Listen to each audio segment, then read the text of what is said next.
Hello students, welcome to my YouTube channel exam 321।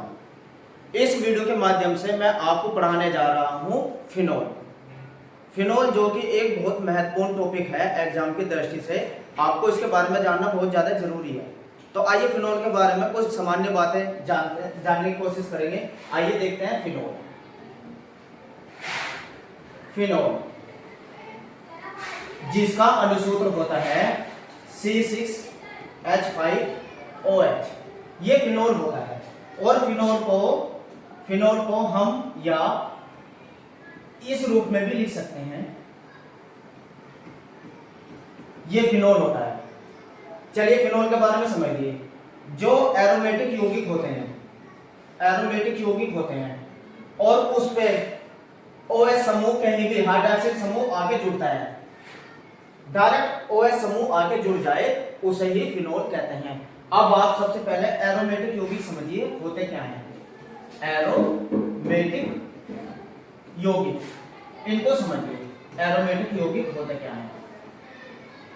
Aromatic यौगिक कहते किसको है, आप जरा ये समझिए।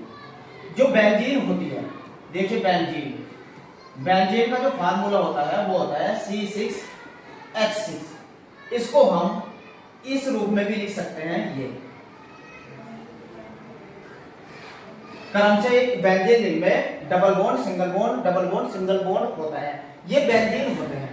इसको ही हम एरोमेटिक यौगिक कहते हैं। या बेंजीन के व्युत्पन्न, जैसे अगर बेंजीन की रिंग से एक हाइड्रोजन निकल जाए और उसके ऊपर CH समूह आ जाए, तब इसको हम कहते हैं टॉलुइन। यानी कि बेंजीन रिंग से अगर कोई भी एक हाइड्रोजन समूह निकल के जाता है और उसकी जगह कोई भी अलग से क्रियात्मक समूह आता है, वे बेंजीन के व्युत्पन्न होते हैं, जो कि बेंजीन की रिंग पर डायरेक्ट आके जुड़ते हैं। जैसे हम ये भी लिख सकते हैं, बेंजीन की रिंग पे OH भी जोड़ सकते हैं, ये फिनोल हुआ, यही फिनोल हुआ।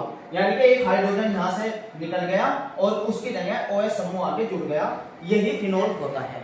यानी कि बेंजीन के व्युत्पन्न वाले तत्व में भी, जैसे ये टॉलुइन है, टॉलुइन पे भी OH समूह आके जुड़ सकता है, ये भी फिनोल का ही सदस्य कहलाएगा। तो अब आप समझिए फिनोल के बारे में कुछ और बातें। देखिए जो ये फिनोल होता है, फिनोल यह एक रंगहीन क्रिस्टलीय ठोस होता है। सबसे पहले बात, रंगहीन क्रिस्टलीय ठोस। दूसरा, इसका जो गलनांक होता है 43 डिग्री सेल्सियस होता है। गलनांक इसका 43 डिग्री सेल्सियस होता है। और इसका जो कवथनांक होता है, वो होता है 182 डिग्री सेल्सियस, ये इसका कवथनांक होता है। और फिनोल जो होता है यह त्वचा पर फफोले डाल देता है, त्वचा पर फफोले डालता है। तो ये था फिनोल की कुछ बातें। अब आप जरा फिनोल समझिए कि फिनोल और फिनोल के नामकरण कैसे किया जाता है। फिनोल का समझिए। अब आइए मैं आपको फिनोल के बारे में थोड़ा सा बता दूं। देखिए जो फिनोल होती है, फिनोल ये किस किस रूप में बनते हैं। देखिए जब बेंजीन रिंग या एरोमेटिक रिंग, अब आप समझिए एरोमेटिक जो यौगिक होते हैं, एरोमेटिक यौगिक उस पे उसका एक हाइड्रोजन निकल जाएगा और OH समूह आके जुड़ जाएगा। एरोमेटिक यौगिक में से एक हाइड्रोजन निकलता है और OH यानी कि हाइड्रोक्सिल समूह आगे जुड़ता है, तब हम उसको फिनोल कहते हैं। जैसे कि बेंजीन, अभी मैंने आपको बताया था, ये बेंजीन है। किसी भी रिंग से आप OH निकालिए, वो हाइड्रोजन निकालिए और OH का समूह कहीं भी जोड़ दीजिए, क्योंकि सारी संयोजकताएं बराबर होती है, और इसे ही हम कहते हैं फिनोल। यह अपनी अम्लीय प्रकृति के कारण इसको हम कार्बोनिल यौगिक के रूप में भी जानते हैं। इसे कार्बोनिल कार्बोलिक कार्बोलिक यौगिक भी कहते हैं फिनॉल को। अब आप फिनॉल के बारे में थोड़ा सा समझिए। देखिए कितने किस किस तरीके की फिनॉल हो सकती है। ये एरोमेटिक यौगिक है, ये इसके ऊपर हमने लिख दिया CH3, तब हम इसे कहते हैं टॉलुइन। इसे क्या कहते हैं? टॉलुइन। ये टॉलुइन होती है। अगर टॉलुइन की रिंग पे OH समूह आता है तब देखिए कहां कहां हम फिनॉल को फिर क्या बोलते हैं। अब आप ये समझिए, ये टॉलुइन है। अब टॉलुइन जहां भी ये कोई तत्व जुड़ा रहता है उसकी अगली पोजीशन ऑर्थो होती है। ये बात आप समझिए, ऑर्थो, इसे O से प्रदर्शित करते हैं। इससे अगले वाली पोजीशन मेटा होती है, इसे हम M कहते हैं।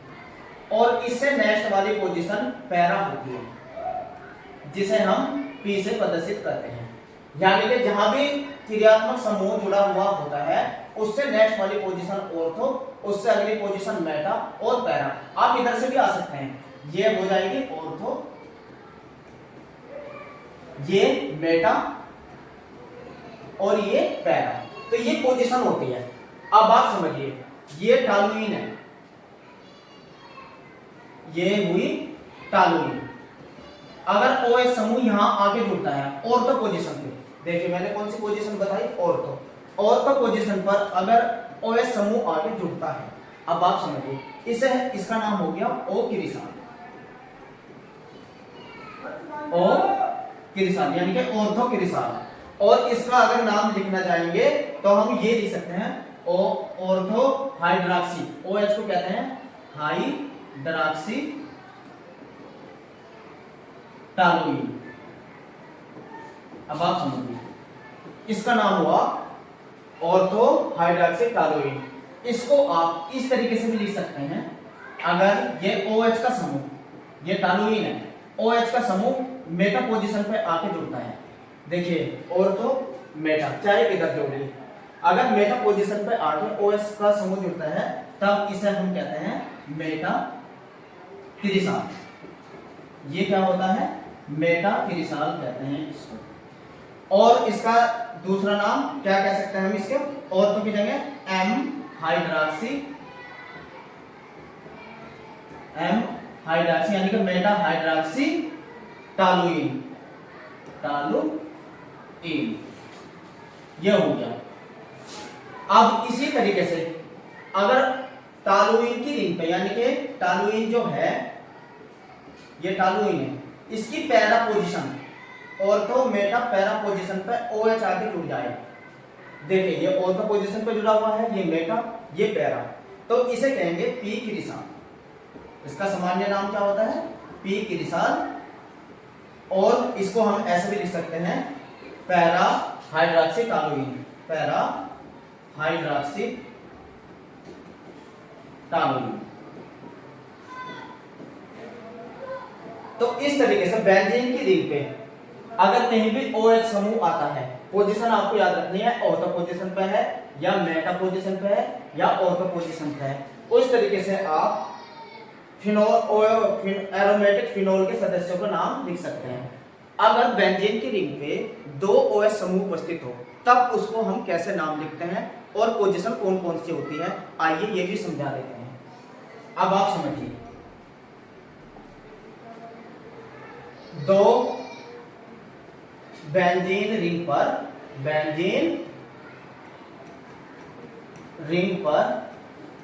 2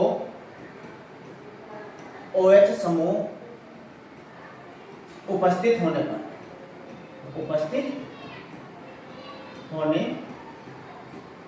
पर अगर बेंजीन की रिंग पे 2 OH के समूह उपस्थित होते हैं तब देखिए इसका नाम कैसे लिखा जाता है।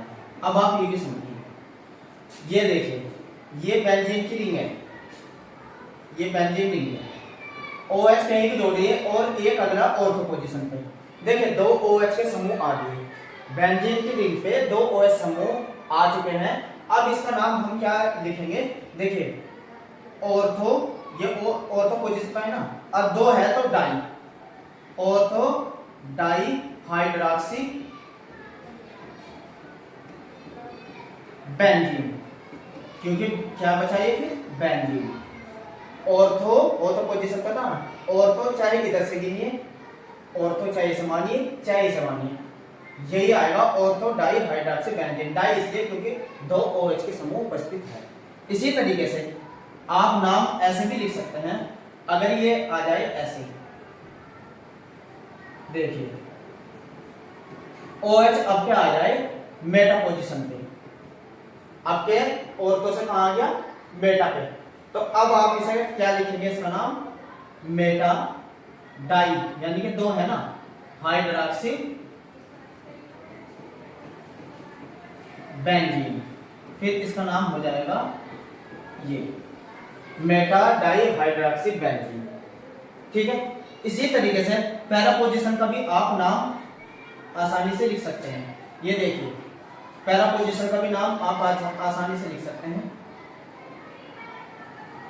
OH आपके पैरा पोजीशन पे है, बस अंतर क्या आ जाएगा, अब कैसे मेटा की जगह क्या हो जाएगा para die hydroxy benzene.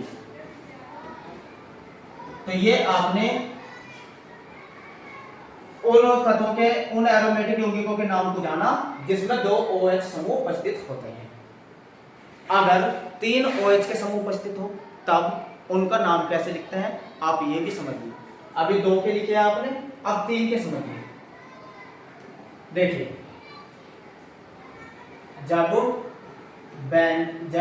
Benzene ring पर 3 OH यानी कि हाइड्रॉक्सी समूह उपस्थित होते हैं, यानी कि बेंजीन की रिंग पे अगर 3 OH के समूह उपस्थित हो जाए तो कौन कौन सी पोजीशन बनती है, फिर उनका नाम क्या लिखा जाता है, आप ये समझिए। देखिए अब आप इधर देखिए, ये हमने लिखा बेंजीन की रिंग बनाई, एरोमेटिक यानी कि एरोमेटिक रिंग, इस पे 3 OH समूह ऐसे क्रम से उपस्थित हो सकते हैं, ये इस तरीके से। अब आप इनका नाम क्रम से डाल दीजिए, पहला अगर आप इसे मानेंगे पहला, तो दूसरा ये, तीसरा ये, या ऊपर से मान लीजिए पहला दूसरा तीसरा चौथा पांचवा छठा, तो ये आ गया 1 2 3। देखिए ये 1 पोजीशन, ये दूसरी पोजीशन, ये तीसरी पोजीशन, तो 1 2 3 तीन आगे तो ट्राई, 3 को हम क्या कहते हैं ट्राई, 1 2 3 ट्राई हाइड्रॉक्सी बेंजीन, ये हुआ इसका नाम। यही तो पोजीशन हो सकती है। दूसरी पोजीशन कौन सी हो सकती है ये भी देखिए, दूसरी पोजीशन देखिए, ये आपने बनाई बेंजीन रिंग,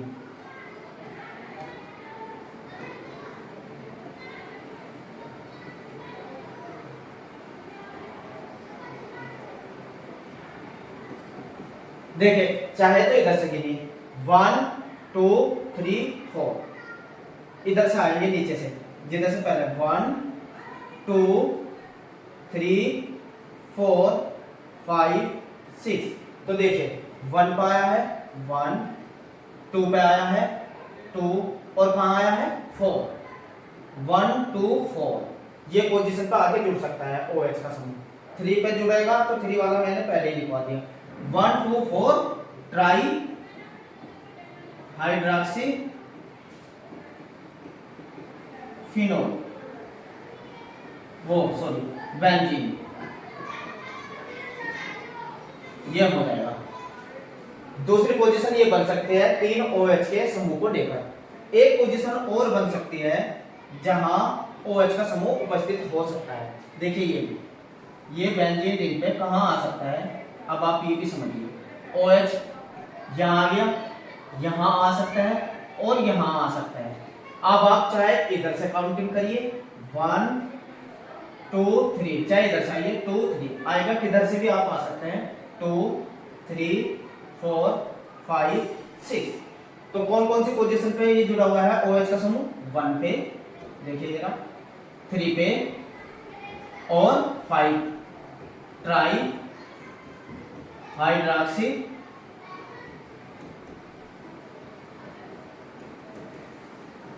बैंकिंग। इस तरीके से आपने फिनोल और उसके परिवार के OH की संख्या के आधार पर तत्वों को जाना। मैंने आपको इस वीडियो में बताया है फिनोल के कुछ सामान्य बातें, और फिनोल पे बेंजीन रिंग पे OH समूह अगर अकेला है तो उसे फिनोल ही कहते हैं, लेकिन अगर बेंजीन रिंग पे 2 OH समूह हो तब उसको क्या कहते हैं? 3 OH समूह हो तब उसका नाम कैसे लिखा जाता है। तो आज इस वीडियो के माध्यम से आपने फिनोल और उसके कुछ यौगिकों के नाम को सीखा। मेरी नेक्स्ट वीडियो में फिनोल के बनाने की विधि का वर्गीकरण आएगा। आप उस वर्गीकरण को अच्छे से समझिए और फिर उसको एक बार दोहराइए, तो आपको फिनोल के बनाने की विधि भी याद हो जाएगी। तो मिलते हैं मेरी नेक्स्ट वीडियो में, तब तक के लिए थैंक्स वीडियो देखने के लिए।